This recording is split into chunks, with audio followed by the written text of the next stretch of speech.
Saya bukan politisi, saya dosen dan pendaki gunung. Saya terlibat dalam politik karena saya pikir politik itu mesti diasuh dengan force of better argument, force of the better argument. Siapa punya argumen terbaik, dia boleh ajukan itu sebagai dalil itu. Gak boleh ada sentimen di situ kan.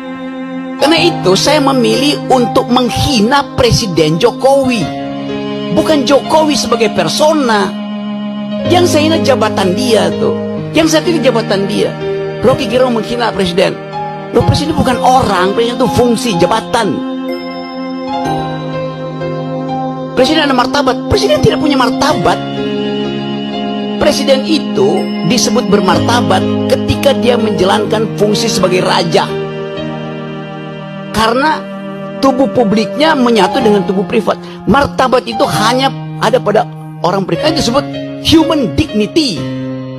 Dignitasnya pada manusia itu satu frasa, human dignity. Saya menghargai manusianya, bukan jabatannya. Itu yang mesti jelas di kita tuh. Jadi kalau saya kasih kritik betul-betul metodologis.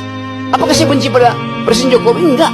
Kaisang menikah, saya diundang oleh keluarga Jokowi. Nggak ada problem. Gibran datang ke rumah saya, Om Rocky saya mau belajar, duduk di situ loh gua kalau mau belajar tuh. Kasih saya kritik Om Rocky, denger saya kritik. Siapa yang saya kritik? Bobi Nasution saya kritik. Sebagai apa Om? Sebagai gubernur. Anda belum saya kritik karena belum jadi wali kota, belum jadi wakil presiden. Pada waktu itu dia adalah wali kota. Saya kritik yuk. Nggak ada urusan saya dengan.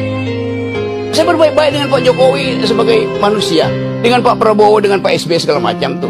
Zaman SBY saya paling keras kritik beliau tuh. Sekarang tiap minggu saya diskusi tentang politik global dengan SBY, nggak ada soal. Jadi saya mau pisahkan antara mental seorang yang mampu untuk memisahkan pengetahuan dia tentang kebijakan dan penghormatan dia pada persona. Itu dasarnya. Jadi sekali lagi saya tetap akan kasih kritik. Apapun itu hak saya, dan tidak mungkin saya dipidana kalau saya caci maki Jokowi atau saya muji Jokowi. Pasal itu nggak ada lagi. Tidak ada pasal penghinaan presiden. Udah hilang. Siapa yang hilangin? Saya berjuang dari zaman 98 di LBH untuk hilangkan pasal itu. Jadi kalau tanya kenapa Anda caci maki, pasal itu nggak ada.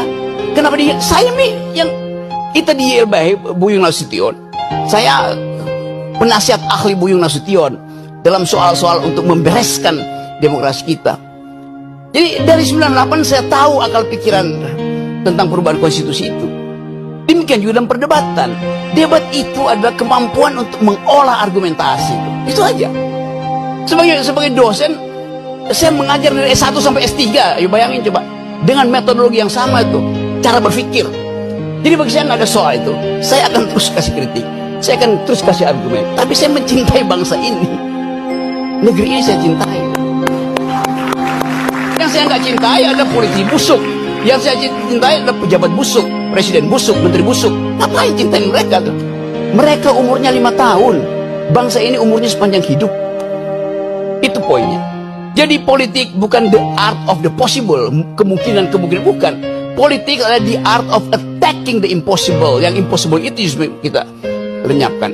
Dan balik pada tema hari ini, kita bicarakan sesuatu yang sebetulnya barang bekas semua nih. Yang kita tahu ini terjadi karena perebutan threshold. Mulailah dengan mengucapkan thresholdnya dibikin 0. Itu harusnya tuh. Supaya ada kesetaraan orang berargumen. Supaya dia argumennya bagus. Bukan karena masa pendukungnya bagus.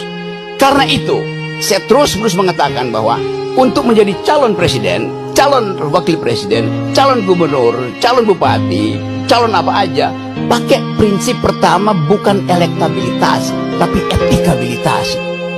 Ini calon pejabat ini pernah berbohong nggak? Pernah nyolong nggak? Kalau dia lolos etikabilitas, saya uji yang kedua, intelektualitas. Karena dia mesti berdebat dengan pemimpin dunia. Itu pentingnya latihan perdebatan. Dasar perdebatan adalah konstruksi berpikir. Dasar perdebatan adalah kemampuan untuk mengolah pikiran, bukan sekedar untuk retorika, tapi dengan logika. Jadi kalau seseorang pemimpin, pilkada misalnya, dia lolos etikabilitas, oke, bagus, moralnya bagus. Tunggu dulu, belum selesai. Apakah dia mampu untuk mengunyah konsep ilmu pengetahuan, sejarah, etc. Jadi loloskan dia secara etikabilitas, loloskan dia secara intelektualitas, baru dia kita izinkan diuji elektabilitasnya. Begitu logikanya tuh. Bukan elektabilitasnya diuji duluan. Elektabilitasnya bisa disogok ke lembaga-lembaga survei kok. Nah, saya ingin didik bangsa ini sebagai seorang yang memilih profesi dosen, guru, supaya jujur dalam berargumentasi. Assalamualaikum warahmatullahi wabarakatuh. Waalaikumsalam warahmatullahi wabarakatuh. Oke.